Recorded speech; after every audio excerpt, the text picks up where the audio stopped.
Welcome DEF CON 32 attendees. My name is Kenneth Ellington, and I will be your instructor for this session. It's an honor, it's a privilege to be here today.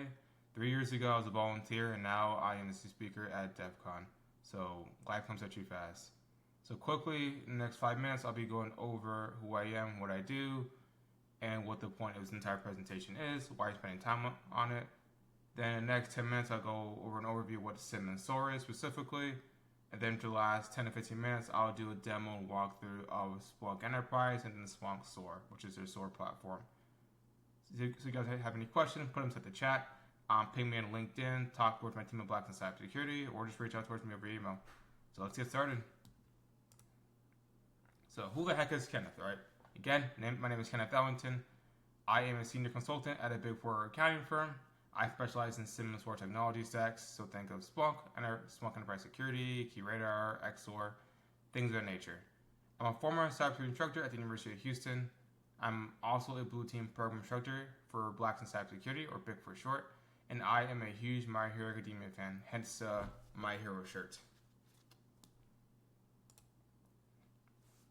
So quickly, I'm going to go over what this entire chat will be about so you guys know what to expect over the next 30 minutes of this presentation. What is this, right? This is the intersection between SIEM and SOAR, right? It's a walkthrough and overview of how SIEM and SOAR platforms are actually connected and how they integrate together. It's about 30 minutes long. The how, right? A deep dive into integrations between the two platforms. Why are they so important toward medium large firms, since those are most of the use cases that get presented towards them. And then for the last section of this presentation, I will be doing a demo of a SIEM and SOAR environment and key use cases that will pertain towards it. Again, any questions at all, feel free to put them in the chat and ask my team about it. So, what exactly is a SIEM? SIEM stands for Security Information and Event Monitoring, or Event Management System, technically. It can be management monitoring, just depends on who you ask, right? Well, what's the point of them, right? They're designed to log and monitor security events inside of an environment. They're not meant to store every single IT event inside of this environment, right? So SIEMs are specifically made for security events, right? And then log management systems like SWUN Enterprise at its core are made to store all types of data, right? DevOps, IT operations, site reliability, observability, things of that nature. Some examples of this would be SWUN Enterprise Security, QRadar, Microsoft Sentinel, to name a few. Don't use QRadar, in my opinion, it's very trash. This is my opinion. But SWUN Enterprise, Microsoft Sentinel, LogSeal from CrowdStrike, those are a few to name. And quick note, SWUN Enterprise is the log management platform, and SWUN Enterprise Security is the SIEM platform. So you can't have SWUN Enterprise Security without having SWUN Enterprise. So, what exactly is a SOAR platform, right? SOAR stands for Security, Orchestration, Automation, and Response. It's designed to be a single pane of glass platform where incident responders can manage their organizations, automate, respond towards different instances of the environment, basically. Some of these examples would include Palo Alto XSOAR, IBM Resilient, SPLUNK Phantom, to name a few. There's many more, like Tines, for example.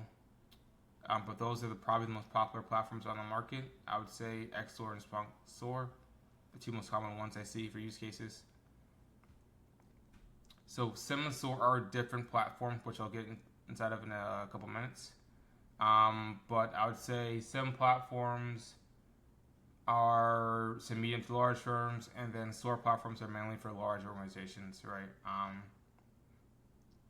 Normally advise our clients not to have a SOAR platform if they don't have a SIEM platform, because they won't get as much use out of it, which we'll cover in a couple more minutes.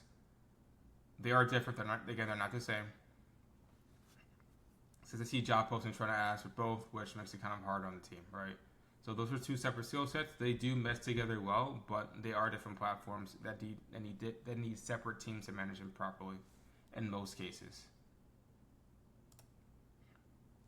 So, what are the differences between a SIEM platform and a SOAR platform, right?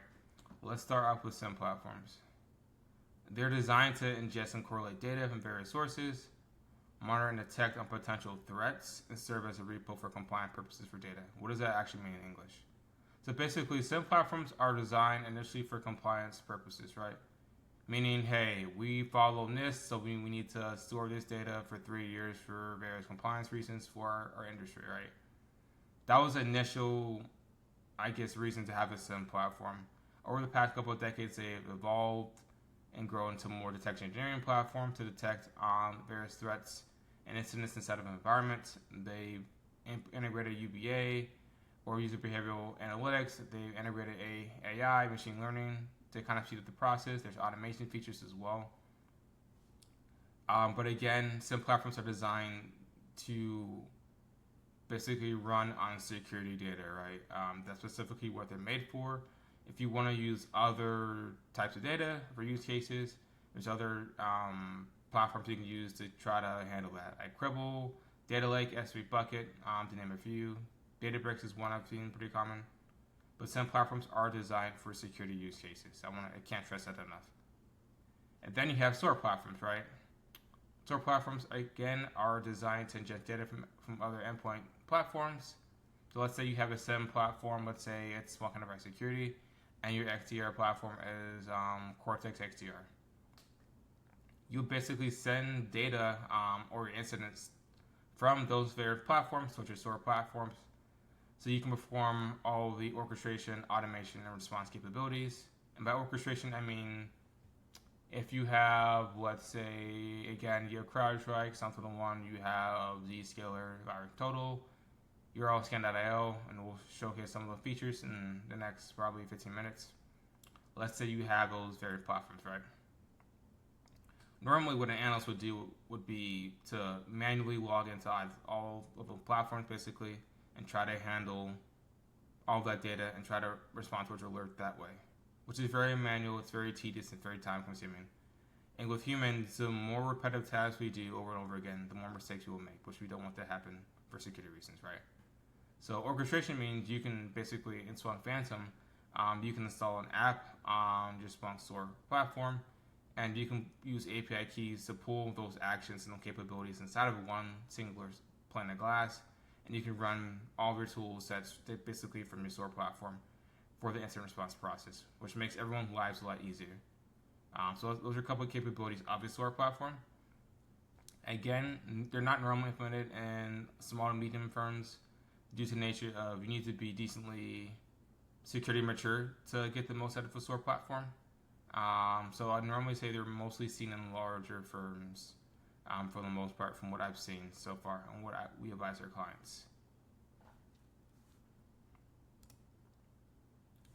So there's different tiers in a SOC environment. This may vary depending on what industry you're in or for an MSSP provider, but this is normally how it normally runs, right? So you have tier 1, tier 2, and tier 3, right? Tier 1 is basically you're going to triage incoming security incidents and then determine the severity of those security incidents. If they're pretty severe, they normally get bumped up to tier 2. Otherwise, they can be triaged by that tier 1 analyst. Some of the example roles for that would be a security analyst for one example. And then you have tier 2. Tier 2 basically investigates security incidents and determines the root cause for it. So think of like a senior cybersecurity analyst, engineer, incident responders. These are normally tier 2 people. These are normally like the bulk of what I would say probably MSFP providers are on who their staffing perspectives are between tier 1 and tier 2. And these are the positions I would say people always ask the most for. So for this one, this is a little bit more senior, right? You need to have a little bit more experience in understanding how to respond towards threats, what to be on the lookout for, how to solve them, right? How to do documentation is another big thing. And then you have tier 3. Tier 3, think of threat hunters, threat intelligence specialists, for example. This is the stage where your environment and your posture becomes much more proactive instead of reactive, right? By that, I mean you're actually going out and trying to prevent threats from happening for your organization. So not every organization is going to have a threat intelligence specialist or a threat hunter. So again, this tier is normally for larger firms that have the budget and that have the organizational clout to build out their security teams in that fashion, I would say. So that's just one thing to be on the lookout for.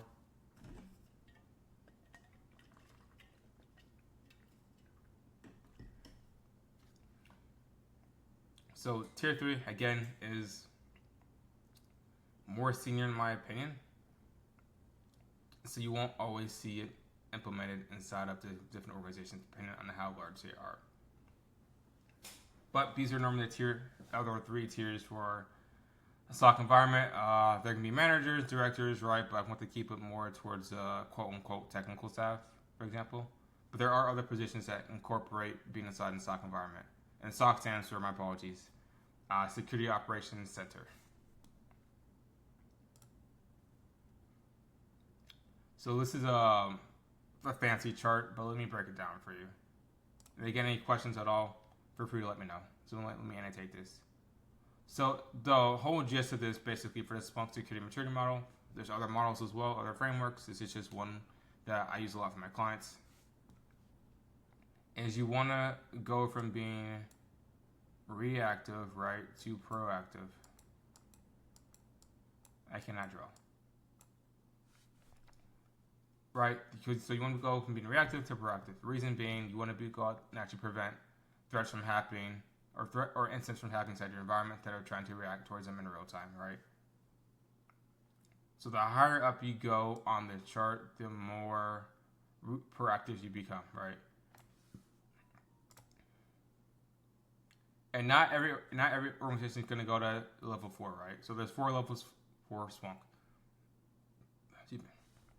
Level 1, this is search and investigate. So think of a small organization, maybe a couple dozen employees, right? This is them just getting Splunk Enterprise security installed and having basic reporting, dashboard, and visibility inside their environment, which is perfectly fine for the use cases, right? If you're at that size, right? You don't need to spend millions of dollars on your security organization if you're a super small firm and you don't have the budget or you don't have the capabilities to try to implement that, right? Level 2, this is more proactive monitoring and alerting, right? So this might be more of a medium-sized firm, right? Maybe they have a couple hundred people, right? So now you're gonna start to add assets and identities. Can't speak today. For normalization purposes, event correlation, notable event management. Start to look at threat intelligence for some of the use cases for that. If you're able to implement it, cool. If not, we can talk about that, right? Again, I cannot draw today. My apologies. Then you have level 3, right? This is the security situational awareness, right? So this is assets and risk correlation, event detection methods. So this is medium to large organization, right? So this is pretty mature, right? So more advanced detection methods, starting to look at automation, right? Continuous use case development, right? Different environments that test out these use cases, right? Instant collaboration, very good documentation practices for this type of environment. And then you have, which is the highest level, level 4, right? So think of like, this might be like Intel, Microsoft, CrowdStrike, very, very large security mature organizations that have multiple layers of security in place, right? So a full team, a full staff of threat intelligence people, threat hunters, right? Very proactive in their approach of looking at security incidents, right? And building out that security environment, right? Full automation. Here's where you would implement a SOAR platform, right?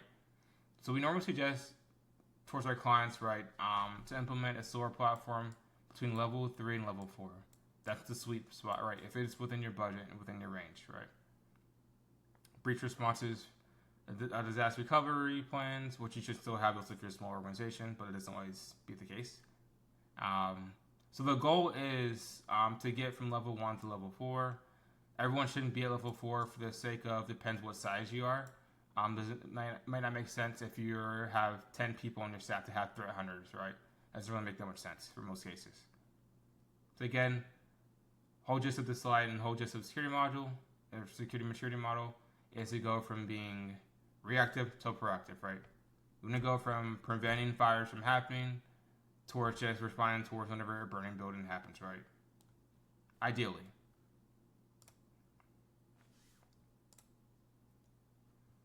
You're probably still wondering, Kenneth, this is all cool, but why the hell should I care, right? Why should I care about what you're telling me, right? What value does it bring to me? All right, let's say you're 4 types of people, and I'll go down from level 1 to level 4. Let's say you are a cybersecurity leader trying to prevent threats happening for your environment and trying to prevent breaches for this. This entire presentation is important towards you because you were trying to prevent that, right? So the more information you have about how to become more proactive instead of reactive is going to be beneficial towards you. Now, let's say you're not a CISO or VP or director. You're just a plain old cybersecurity manager. Why should you care? One, you should care because if your boss tells you to listen towards it and to do it, you should probably do it for your job safety, right? Two, you're going to probably be in the front lines of trying to teach your staff how to do this, right? So you want to understand, hey, what are we talking about? What's actually reactive? What's actually proactive, right? What framework should we listen to? Should we have threat intelligence people inside of our staff? Is that within our budget, right? These are questions you're going to want to ask, right? Person 3, you're an engineer, right? You're like, I don't really care about that, Kenneth. I don't care about the budget. I'm just trying to type on my keyboard all day and go back towards my cubicle or my bedroom, right? You should care about this because you may be implementing the technology stacks, right? Your team may say, hey, employee X, we need to implement a SOAR environment, right? We're mature enough inside our environment, we have the budget, and we need to implement that platform inside of our environment. How do we make this happen? What technical details do we need? What resources do you need, right? So if that's the case, you want to pay attention towards this. Let's say you're like, but Kenneth, I'm just a student though. I don't have a job in cybersecurity yet, but I'm trying to get one. Well then, student from Harvard or Yale, hopefully, or any university, honestly. If you're a student trying to learn this, you should basically try to learn this, right? These are a lot of technology stacks that most organizations, medium to small, will have. Because most organizations, if you're medium to small, Fortune 500, you're going to have either a SIEM, a SOAR, or an XDR platform, all three. So the better you understand how to implement these technologies, why they're implemented, who they're implemented for, what the budget constraints are for it, how to design it, how to build documentation for it, the better off you'll be in the long run, right? And then showcasing those skills and knowing how to talk that talk, basically, is going to be very crucial for you on your journey as you try to get a cybersecurity job or try to get promoted, for example. These things aren't always taught in college, so I'm telling you how to do it now, basically. And again, any questions at all, put them inside the chat, reach out towards me over LinkedIn, our site. We're here to help you guys out. So that was a presentation portion of the presentation. So now we're going to walk through a SIEM platform or log management, SWUN Enterprise, and then we'll walk through a SOAR platform or SWUN SOAR. Again, if there's any questions or concerns after the presentation, please let me know. We're here to help you out. I keep saying that, but it's the honest truth. I want to make sure everyone here understands how the platforms work and how they can implement it inside their own environments to make their security posture better. So let's get to it. Let's start with SWUN Enterprise.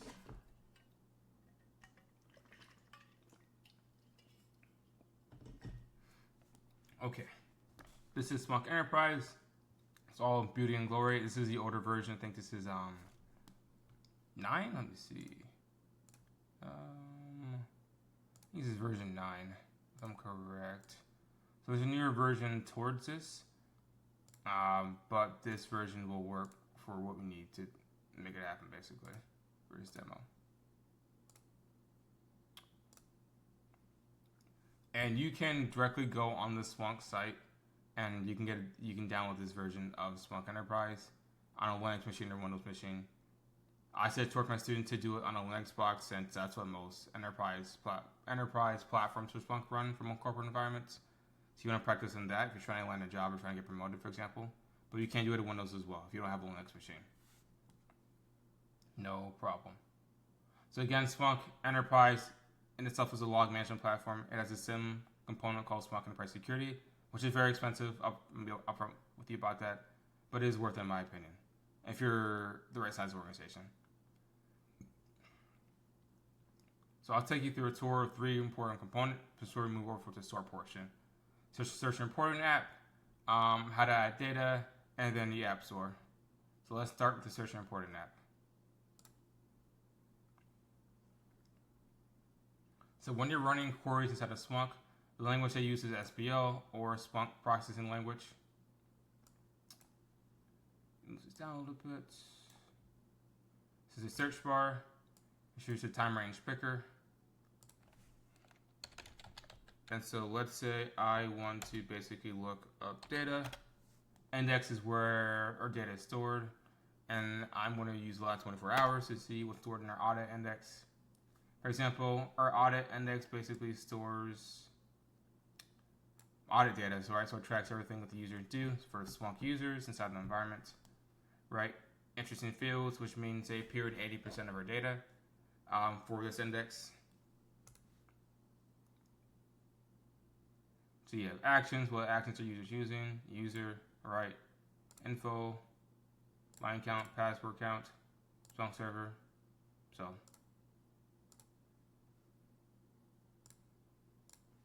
So let's say I want to perform a search. And we do stats count by action and user. Hit enter. And now it's basically pulling up the actions by the user. And the count will be on the side. I don't like the way this looks. So let's sort it out.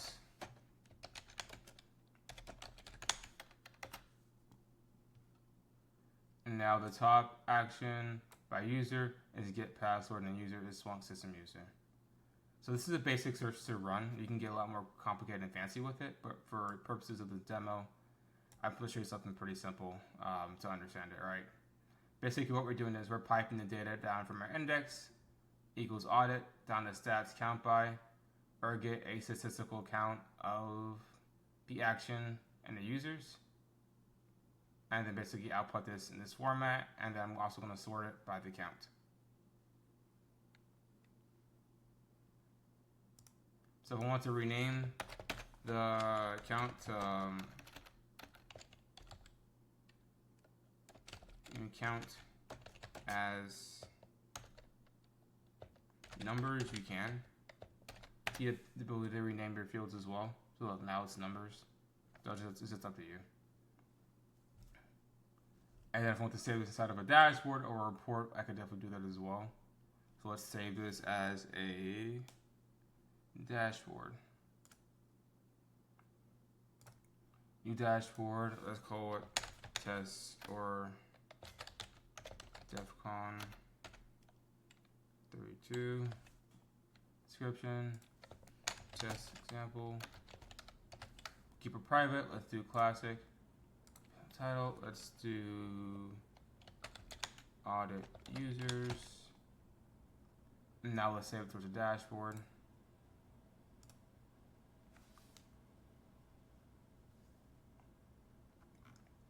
You want to edit this dashboard, you can. Okay, dark theme, click save, fresh. Now we're cooking with grease. Edit still, edit some more. You can basically color code this if you want to. Color, let's make it this.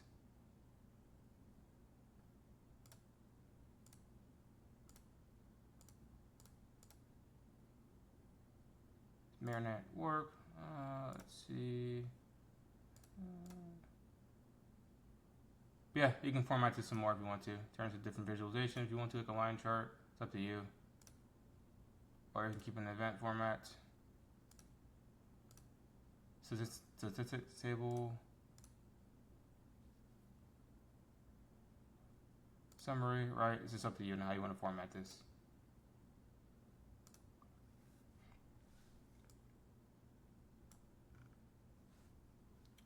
Next up, I'll show you how to add data.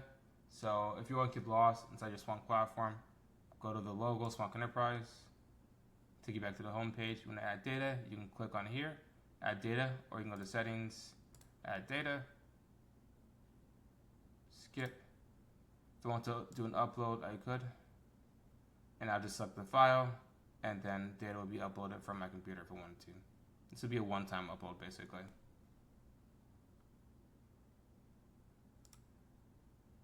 And then Splunk base is the app store for Splunk, so think of I'm broke, so I don't know what you Apple users call it. I think it's like what Apple Store or something. I use Android, so Google Play for me. So let's say you want to get I don't know, a Windows add-on or Windows app. You can type in Windows and then basically pull up. So this is a Splunk add-on for Microsoft Windows. You have right here, and you have other add-ons and apps as well. Most of these are free. If it costs money, it'll tell you. For example, let me type in Splunk, or we'll do ES. Yeah, so for example, Splunk Enterprise Security costs money. That's why I said if you own Splunk base. But if you want to install any apps, this is where you would do it. And they have apps for everything. Use Palo, example. You Palo Alto. Here is where you would basically install it. You have an add-on for extra functionality, basically. So there's a lot of cool things you get to do with the Splunk base. So that's it for this part of the demo for Splunk Enterprise specifically. We're going to move over to the SOAR portion next.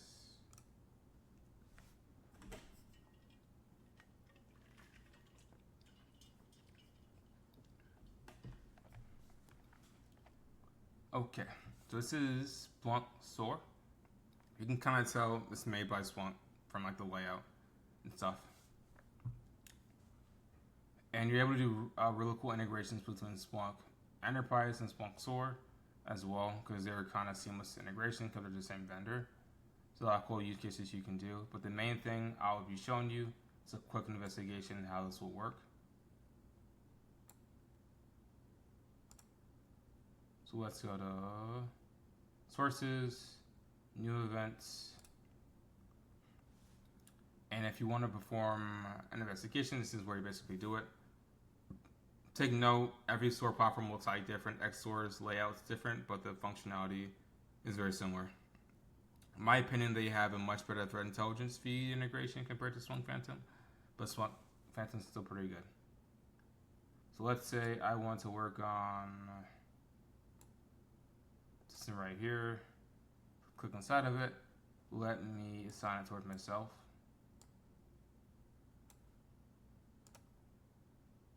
Assign to me, status, and progress.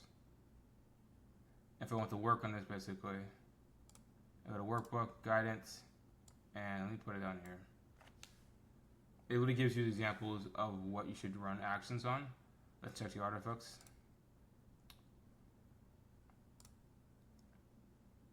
So let's say I want to basically run actions on it, and it will also tell you if this artifact has appeared in any other incidents inside of your environment or containers, that's Splunk Phantom likes to call it. And if it has, you're able to basically create cases off of that, kind of bundle them together to help out with your investigation process. For now, I'll just show you this one run action. Let's investigate this. Let's then into URL, use virus total. This is the orchestration part I'm telling you about. So instead of me having to type in virus total, right, I get a new tab, type in virus total. I can directly do it from here. Click save, click launch.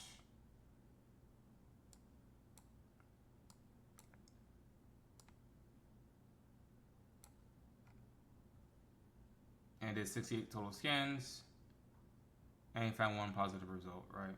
So this is already looking kind of suspicious towards us. And you can note that down inside the note section and say, performed. And by the way, I cannot spell to save my life. You can ask any one of my students, instructors. I'm very bad at it. It's just one of my quirks. Oh well. Performed a scan using virus total. And we found one positive result out of 68 vendors, basically.